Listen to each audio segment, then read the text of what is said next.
Hello dear children, welcome to the lectures hosted by Zeta Institute of Science and I'm Jitin sir, I am teaching you guys physics. My dear children, we are dealing with a topic called as friction, जो कि mechanical properties of solids के अंदर एक part होती है. Okay, so friction के अंदर अब तक हम लोग ने जो सीखा है that is basically the basics of friction कि भाई friction का origin क्या होता है, friction कैसे generate हो, ये सब चीज़ों के बारे में सीखे. इस वीडियो में हम लोग सीखने वाले friction के types क्या होते हैं और वो types के properties या फिर laws जो होते हैं वो सब चीज़ें क्या होते हैं. सबसे पहली बात, फ्रिक्शन कब कब अप्लाई होता है. फ्रिक्शन बेसिकली अभी आप तो जानते हैं कि फॉर एग्जांपल अगर एक ब्लॉक ऐसा स्टेशनरी है, जस्ट एग्जांपल के तौर पे मान लेते हैं ये टेबल है, टेबल के ऊपर एक ब्लॉक रखा है. ओके, सो ये सरफेस के ऊपर, टेबल जैसे नहीं डिस्क्राइब करता, चलो सरफेस है, ये सरफेस है, सरफेस के ऊपर एक ब्लॉक रखा है. जब भी हम लोग ब्लॉक को पुश करने की कोशिश करेंगे, चलो स्टार्टिंग फ्रॉम जीरो, मैंने ब्लॉक को पुश करने की कोशिश नहीं की तो फ्रिक्शन एक्ट होगा क्या? नहीं एक्ट होगा. मतलब इनिशियली ब्लॉक को मैं कुछ नहीं कर रहा हूं तो फ्रिक्शन भी एक्ट नहीं होगा. ब्लॉक को मैं जितना राइट हैंड साइड की तरफ पुश करने की कोशिश करूंगा, फ्रिक्शन उतना ही लेफ्ट हैंड साइड की तरफ एक्ट होगा and it will be equal to the applied force, because friction का काम होता है मेरे फोर्स को रोकना. ओके, मतलब मोशन को रोकना. तो ऐसे सिचुएशन जहां पर ब्लॉक स्टेशनरी है एंड फ्रिक्शन एक्ट हो रही है, फ्रिक्शन एक्ट होने या फिर फ्रिक्शन एक्ट होने की वजह से ब्लॉक स्टेशनरी है, ऐसे काइंड ऑफ फ्रिक्शन को हम बुलाते हैं, मतलब this is one type of friction जिनको हम बुला सकते हैं स्टैटिक फ्रिक्शन.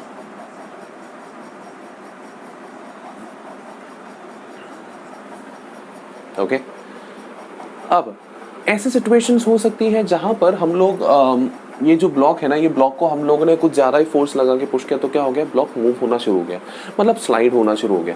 अब ब्लॉक जब स्लाइड होती है तभी भी घिसना शुरू होता है सरफेस का, है कि नहीं? तो उस टाइम पे ज़ करके आवाज़ आता है, वू करके आवाज़ आता है. So that means there is some amount of friction which is still acting on the body even though it is moving. That means कोई मूविंग बॉडी में रहेगा, कोई भी ऐसा घिस के आ रही है तो भी फ्रिक्शन कोशिश करती है वो घिसने को रोकने की, उस मोशन को रोकने की कोशिश करती है. So that friction which is acting when the motion is happening, that friction will be called as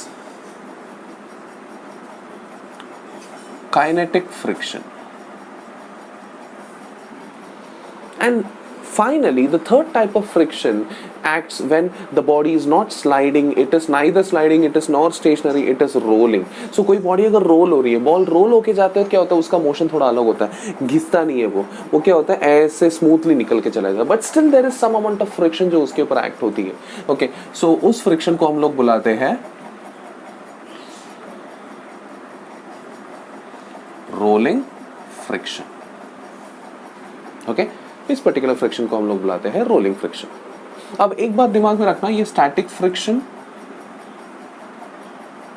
kinetic friction, rolling friction, ऐसे हम लोग तीन अलग अलग नामों से इसको रिप्रेजेंट कर सकते हैं. अक्सर देखो, एक बात हमेशा दिमाग में रखना कि अक्सर जो स्टैटिक फ्रिक्शन जो होती है, static friction is much stronger than kinetic friction which will be stronger than rolling friction.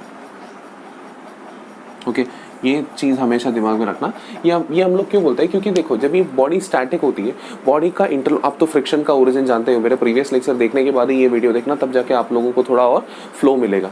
So basically आप तो जानते हो कि कोई भी बॉडी को अगर हम लोग ने स्टेशनरी रखा तो उनकी रफ सर्फेसेस के बीच में इंटरलॉकिंग होता है. ये इंटरलॉकिंग भी एक रीजन होता है फ्रिक्शन के लिए. अब अगर सर्फेसेस के बीच में इंटरलॉकिंग होगा, दैट मीन्स अब जितना उसको बिठा के रखेंगे, अगर बिठा के रखोगे तो बिठा के रखते तो इंटरलॉकिंग थोड़ा स्ट्रॉन्ग हो जाता है. काइनेटिक में केस में क्या होता है, it is always moving, so while moving the lock is not that strong जितना वो बैठ के लॉक हो गया होगा, है कि नहीं? सो इसी वजह से काइनेटिक फ्रिक्शन में लॉकिंग इतना अच्छा नहीं होता, बट स्टैटिक फ्रिक्शन में कंपैरेटिवली अच्छा लॉकिंग होता है. इसी वजह से मतलब स्टैटिक में कंपैरेटिवली अच्छा लॉकिंग होता है, इसी वजह से ऑपोजिशन जो है ना थोड़ा और स्ट्रॉन्ग होता है स्टैटिक में. सो इसी वजह से static friction is more powerful as compare to the kinetic friction. And obviously rolling friction में क्या होता है, अगर आप देखेंगे दो बॉडीज अगर रोल होके जा रही है तो रोलिंग के टाइम पे what happens, the surfaces they go like this. So when they go like this, locking जो है ना लॉक होती है, बट काइनेटिक में कैसे होता है, ऐसे मूव करने की जरूरत पड़ती है, लेकिन रोलिंग में क्या होता है, ऐसे एक एक लॉक ऐसे आराम से रिमूव करके चले जा सकते हैं. So due to which what is happening, there is no ऐसा घिसना वाला part, because of the avoiding of घिसना, ओके, और sliding, the kinetic friction is stronger as compared to the rolling friction. I hope I am clear. So my dear children, please make a note on it. Video को pause करके आप क्या note करेंगे मैं बताता हूँ. Just give me a moment. So you will have to write down the types of friction.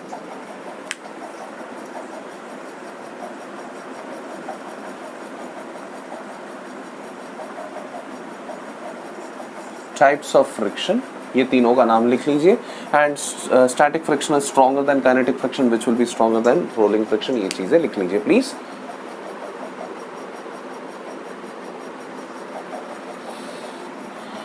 I believe आप लोगों का लिख के हो गया है.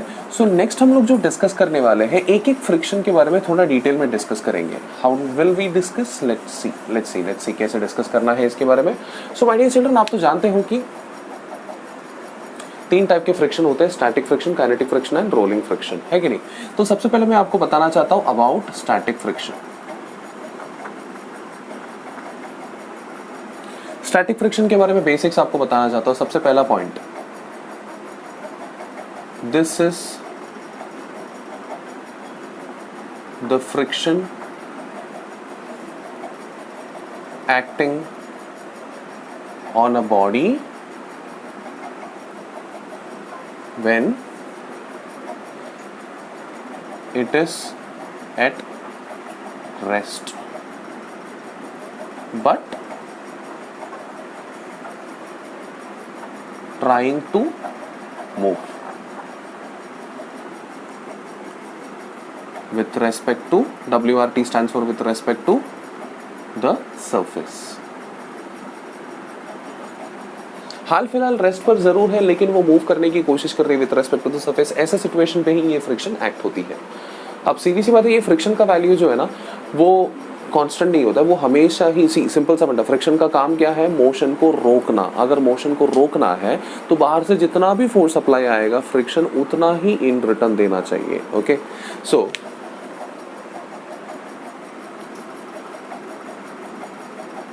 The magnitude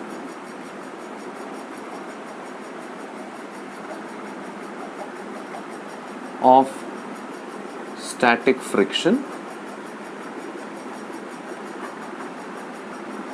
is always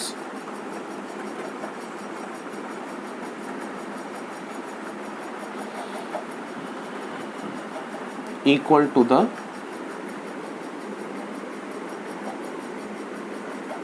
net applied force. मतलब नेट अप्लाइड फोर्स जो भी हम लोग ने अप्लाई किया होगा उसके ऊपर, उससे इक्वल ही होगा मैग्नीट्यूड में एंड ऑपोजिट इन डायरेक्शन. मतलब नेट अप्लाइड फोर्स का जो भी डायरेक्शन रहेगा उससे हमेशा ही ऑपोजिट रहेगा. ये ऐसे करने की जरूरत क्यों पड़ती है? क्योंकि ऐसे किया तो ही जाके रुकेगा ना हमारा ये body.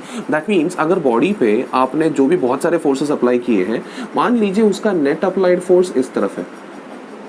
Okay, net applied force इस तरफ है, तो फ्रिक्शन किस तरफ एक्ट होगा? इस तरफ. स्टैटिक फ्रिक्शन हमेशा ही इन द ऑपोजिट डायरेक्शन होगा and it will always be equal to the magnitude of net applied force. That means F net bar will be equal to minus of F S bar, which means magnitude wise दोनों same है, direction wise दोनों opposite है.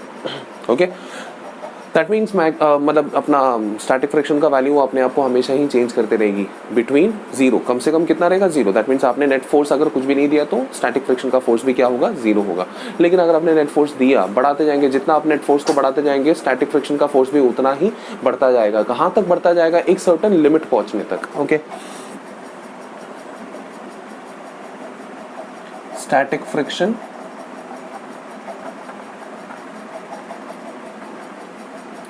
ranges from 0 to a certain maximum value, which is also called as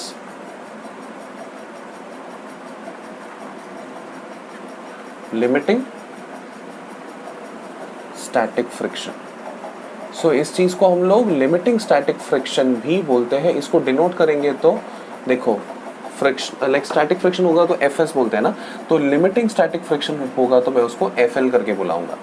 okay, FL बुलाते हैं, कोई कोई books में FSL बुलाते हैं या फिर FLS बुलाते हैं, बट मैं बोलूँगा ज़्यादा टेंशन क्यों करना है भाई, FL करके बोल के बात खत्म कर दो। ओके, सो ये 3 पॉइंट्स हमारे स्टैटिक फ्रिक्शन से रिलेटेड वैलिड पॉइंट्स होते हैं। आप पूछोगे ये लॉज है? ये नहीं, अभी तक मैंने लॉ स्टार्ट भी नहीं किया है, मैं जस्ट आपको बता रहा हूँ कि ऐसे 3 पॉइंट्स होते हैं।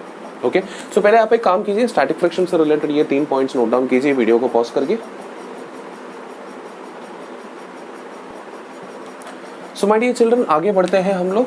Next we are going to learn about static friction के अंदर ही एक छोटा सा पार्ट है, समझ लीजिए। स्टैटिक फ्रिक्शन के अंदर अभी ये पहली बार को स्टार दे दिया, पहले वाले को डबल लाइन दे दो, अभी इसको कुछ ऐसा एरो वगैरह कुछ मार्क करके दे दो। Okay, so now we are going to learn about laws of static friction. Static friction के कुछ लॉज है जो हमें पता होना चाहिए। अब देखते हैं क्या क्या है वो लॉज। सबसे पहला वाला लॉ, सी अब तक हम लोग को इतना पता चल गया है कि स्टैटिक फ्रिक्शन का वैल्यू हमेशा अप्लाइड फोर्स से इक्वल होता है, डायरेक्शन हमेशा अप्लाइड फोर्स के ऑपोजिट होता है, बट मैग्नीट्यूड जो है ना वो 0 से लेकर एक सर्टेन लिमिट तक ही वेरी हो सकती है। मतलब इसका मतलब ये होता है कि भाई अगर मान लेते हैं कि इसका लिमिट जो हम लोग बात कर रहे थे, लिमिटिंग फोर्स अगर 10 है तो फ्रिक्शन का वैल्यू कितना रहेगा? हमेशा 10 रहेगा क्या? नहीं। हमने अगर applied force, net applied force 2 रखा तो फ्रिक्शन भी 2 रहेगा, नेट अप्लाइड फोर्स 6 रखा तो फ्रिक्शन भी 6 रहेगा, नेट अप्लाइड फोर्स 9 रखा तो फ्रिक्शन भी 9 रहेगा, नेट अप्लाइड फोर्स 10 रखा तो फ्रिक्शन भी 10 रहेगा। अब नेट अप्लाइड फोर्स आपने 11 रखा तो भी फ्रिक्शन 10 ही रहेगा। That's what they are trying to say. Friction will always be equal to applied force, but it cannot go beyond this upper limit. Okay, that's what they are trying to say. Okay, that means अगर आपने upper limit cross कर दिया force apply करते हो तो क्या होगा? Basically friction तो अपनी जगह पे रहेगा, तो 10 और 11 के बीच में एक डिफरेंस रहेगा। ये डिफरेंस की वजह से ब्लॉक जो है ना वो एक्सेलरेट करना शुरू हो जाएगा because of this difference in force is net force is equal to mass into acceleration, that the net force becomes 11 minus 10 1 के फोर्स की वजह से वो एक्सेलरेट करना शुरू हो जाएगा। एनीवे, सो इसके लॉस के बारे में अभी आप पूछोगे सर ये आपको कैसे पता चला कि नेट फोर्स या फिर जो अपना लिमिटिंग फोर्स है ना वो 10 है? आपको कैसे पता चला? बेटा इसके ऊपर भी एक थ्योरी होता है, वही थ्योरी मैं आपको सबसे पहले यहाँ पर बताने वाला हूँ। The first law of static friction states that the limiting static friction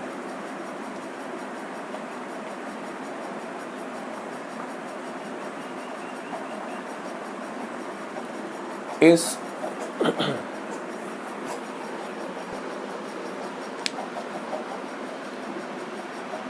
directly proportional to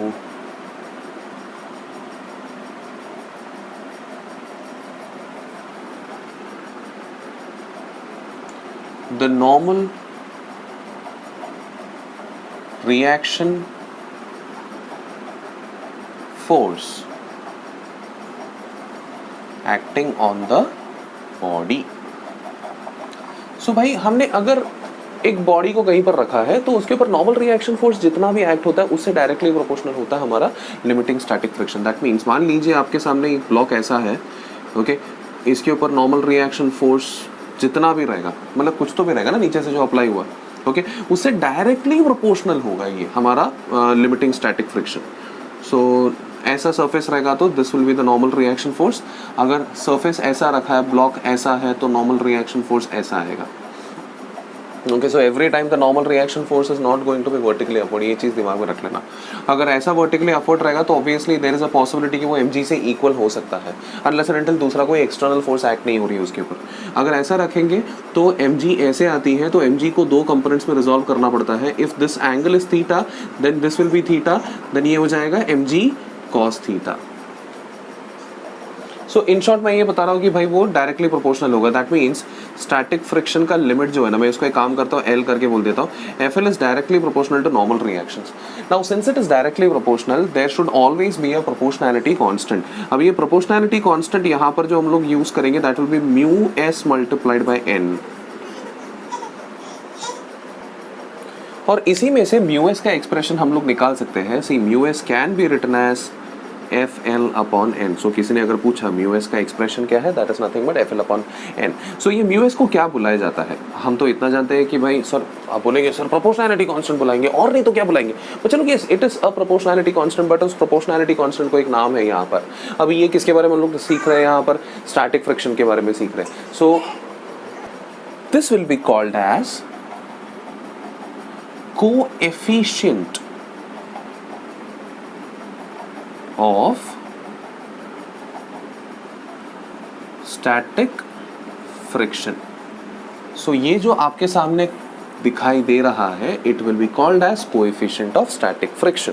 okay, अब ये कोएफिशिएंट ऑफ स्टैटिक फ्रिक्शन का कोई यूनिट है क्या? देखो यहाँ पर फोर्स है, उसके नीचे क्या है? नॉर्मल रिएक्शन है। फोर्स अपॉन नॉर्मल रिएक्शन का एक्सप्रेशन तो आप जानते ही, मतलब बेसिकली क्या हो जाएगा? यूनिटलेस एंड डायमेंशनलेस हो जाएगा ये। So it has no unit and has no dimension. So in short, अब ये कोएफिशिएंट ऑफ स्टैटिक फ्रिक्शन किन चीजों पे डिपेंड करती है? Mu S depends on the nature of both surfaces। मतलब जो भी सरफेस आप चूज कर रहे हो, ब्लॉक और ब्लॉक के नीचे का सरफेस, सो ब्लॉक का सरफेस एंड नीचे जो भी टेबल या जो भी रखा होगा आपने, वो दोनों सरफेसेस मिलके ये फ्रिक्शन क्रिएट करता है। तो दोनों सरफेसेस इक्वली रिस्पॉन्सिबल होते हैं वो फ्रिक्शन के एक एक एट्रीब्यूट्स की तरफ। सो ये कोएफिशिएंट ऑफ स्टैटिक फ्रिक्शन जो है ना, वो दोनों सरफेसेस के नेचर को कंबाइन करके एक वैल्यू डिसाइड होती है। वो वैल्यू होता है कोएफिशिएंट ऑफ स्टैटिक फ्रिक्शन का। ओके, ठीक है। अब आगे बढ़ते हैं। अब यहां पर ये था हमारा first law of static friction. Second law of static friction, frictional limit, जो कि हम लोग ने एफएल बोला। See, everything is about frictional limit. Frictional limit directly proportional होता है नॉर्मल रिएक्शन से। Frictional limit does not depend on area of surface in contact. So सबसे पहली बात, वो डिपेंड करता है सिर्फ और सिर्फ नॉर्मल रिएक्शन पे। एंड कोएफिशिएंट एक कौन आया? म्यू एस आया। म्यू एस डिपेंड करता है नेचर पे, मतलब वो नेचर पे डिपेंड करेगा, नॉर्मल रिएक्शन पे डिपेंड करेगा, बट एरिया पे नहीं डिपेंड करेगा।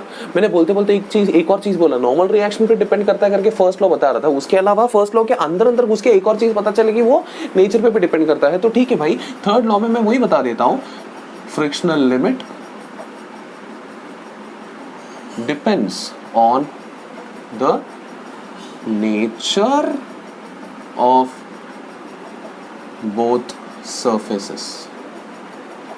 वो नेचर पे डिपेंड करती है।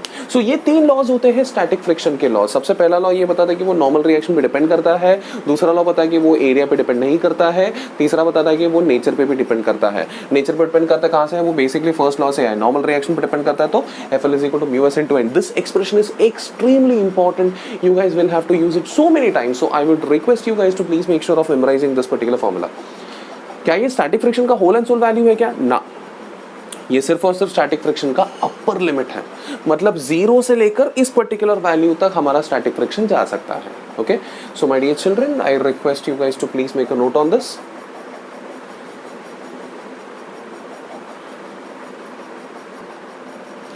आई बिलीव आपका हो गया है। नेक्स्ट हम लोग सीखने वाले हैं लॉज ऑफ काइनेटिक फ्रिक्शन के बारे में। आप बोलोगे सर जी आपने आप नॉर्मली तो सब कुछ इरेज करते हो, इस बार क्यों नहीं किया? पर चलो मैं इस बार इरेज नहीं करना चाहता, बिकॉज स्टैटिक फ्रिक्शन और काइनेटिक फ्रिक्शन के लॉज बहुत बहुत एक्सट्रीमली ज्यादा सिमिलर है। मैं आपको बताऊंगा, you will understand. So basically the first law remains the same, the only difference is static के जगह पे आपको वर्ड लिखना है काइनेटिक।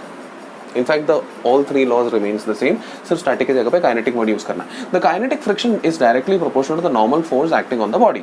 मतलब नॉर्मल फोर्स जितना भी एक्ट होगा while the body is sliding, kinetic friction हमेशा उससे डायरेक्टली प्रोपोर्शनल होती है। इसी वजह से मैं बोलूंगा F K is directly proportional to N. तो एक प्रोपोर्शनैलिटी कांस्टेंट आएगा, उस प्रोपोर्शनैलिटी कांस्टेंट को इस बार मैं म्यू के बुलाऊंगा, जिसको म्यू के is basically what? Coefficient of kinetic friction, and mu k can also be written as fk upon n। mu k का एक्सप्रेशन भी आ गया, mu k यूनिटलेस डायमेंशनलेस हो जाएगा। and this mu k that is coefficient of kinetic friction depends on the nature of surfaces, in fact both the surfaces। वो यहाँ पर भी same रहेगा।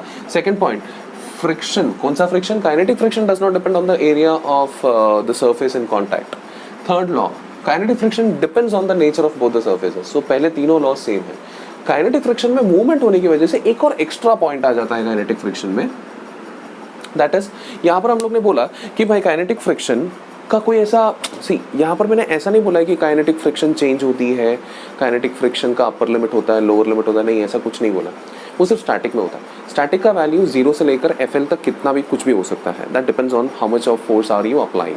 बट काइनेटिक फ्रिक्शन का ऐसा कोई फंडा नहीं होता, आप कितना भी फोर्स अप्लाई करो काइनेटिक फ्रिक्शन का एक ही वैल्यू होता है, एकमात्र वैल्यू होता है, that is this particular single value, that is F के। ये जो भी वैल्यू रहेगा वही काइनेटिक फ्रिक्शन का वैल्यू रहेगा all the time. It does not depend on the velocity. Okay, it does not depend on the relative velocity, मतलब वो रिलेटिव वेलोसिटी पे डिपेंड नहीं होती है। But there are two exceptional cases. दो exceptional cases कौन से होते हैं? सर अब मान लीजिए से नॉर्मल वेलोसिटी से ट्रैवल कर रही है 10 मीटर पर सेकेंड, काइनेटिक फ्रिक्शन का वैल्यू अगर 10 मीटर पर सेकंड पे 10 है तो 20 मीटर पर सेकंड पे ट्रैवल करेंगे तो भी काइनेटिक फ्रिक्शन का वैल्यू 10 है, 30 मीटर पर सेकंड पे ट्रैवल करेंगे तो भी काइनेटिक फ्रिक्शन का वैल्यू 10 ही होगा। So what I am trying to say, velocity nominal range में अगर आप कितना भी ऊपर करें कितना भी नीचे करें, it is not going to happen anything. But लेकिन अगर आपका वेलोसिटी बहुत ही छोटा है, जैसे कि मेरा हाथ अभी मूव हो रहा है, आप बोलोगे सर हाथ मूव किधर हो रहा है? बहुत कम मायने पर मूव हो रहा है। बहुत कम मायने पे अगर मूव होती है तो बेसिकली क्या होता है, ये इंटरलॉकिंग के लिए ज़्यादा टाइम मिल जाता है। आप तो जानते हैं कि भाई इंटरलॉकिंग का पूरा कॉन्सेप्ट है इसमें, जल्दी मूव होते हैं तो इंटरलॉकिंग के लिए उतना टाइम नहीं मिलता, लेकिन बड़े आराम से मूव होंगे तो लॉक होता है, फिर लॉक उतर के जाता है, फिर वापस लॉक होता है, फिर वापस लॉक उतर के जाता है, देन वापस लॉक होता है। So what is happening, the interlocking is a bit more if the body is moving very slowly. Interlocking ज़्यादा हो जाएगा तो gradually क्या हो जाएगा, फ्रिक्शन का वैल्यू बढ़ जाएगा। So that is the only case that where the friction might change, where the kinetic friction might change if the body is very slow in motion. Similarly body अगर बहुत ही ज़्यादा fast से जा रही है, सी नॉमिनल फोर्स में थोड़ा तो इंटरलॉकिंग होता है, लेकिन अगर बहुत ही ज़्यादा फास्ट ट्रैवल कर दिया तो इंटरलॉकिंग उतना भी नहीं होता है। सो इंटरलॉकिंग अगर कम हो गया तो फ्रिक्शन भी ऑटोमेटिकली कम हो जाएगा। So that means what I am trying to say, friction on an average, kinetic friction on an average remains the same for any velocity except if the body is very slow then the friction might increase a bit, और if the body is very fast then the friction might decrease a bit. So the friction might change only if the velocity is very slow or very fast. Okay, it does not depend on the velocity except if the relative velocity is too low or to high, मतलब बहुत ही slow हो या बहुत ही fast हो। इन दो extreme cases में अगर बहुत ही स्लो होगा तो फ्रिक्शन बढ़ सकता है, इनफैक्ट बढ़ेगा, एंड बहुत ही फास्ट होगा तो फ्रिक्शन कम हो जाएगा। Otherwise for every velocity the friction more or less remains the same. These are laws of kinetic friction। है ना बहुत इजी। सो स्टैटिक फ्रिक्शन का अगर एक अंडरस्टैंडिंग आ गया तो काइनेटिक फ्रिक्शन ऑटोमेटिकली आ जाता है। सिर्फ एक एक्स्ट्रा पॉइंट आपको दिमाग में रखना है। My dear children, please pause the video and make a note of it.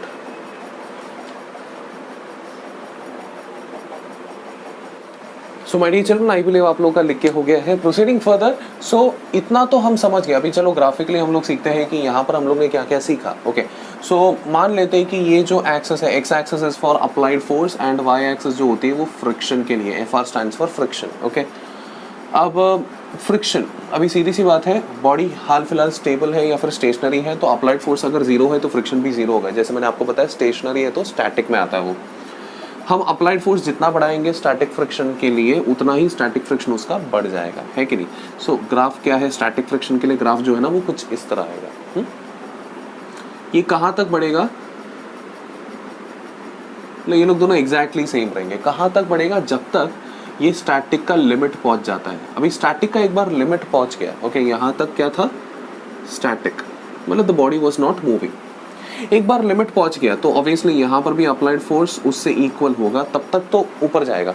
उसके आगे अगर मैंने फोर्स को बढ़ा दिया, लिमिट के आगे अगर बढ़ा दिया तो क्या होगा, स्टैटिक से, मतलब ऑब्वियसली बात है यार, स्टैटिक फ्रिक्शन जो है ना स्टैटिक नहीं रहेगा, फिर वो काइनेटिक बन जाएगा। आगे अगर बढ़ा दिया तो फोर्स को और आगे बढ़ा दिया तो there is a difference between the friction and the applied force, जिस वजह से दैट डिफरेंस की वजह से body will start accelerating. That means the sliding starts. Sliding एक बार स्टार्ट हो गया दैट मींस वो काइनेटिक के कैटेगरी में आ जाएगा। सो दैट मींस इसके आगे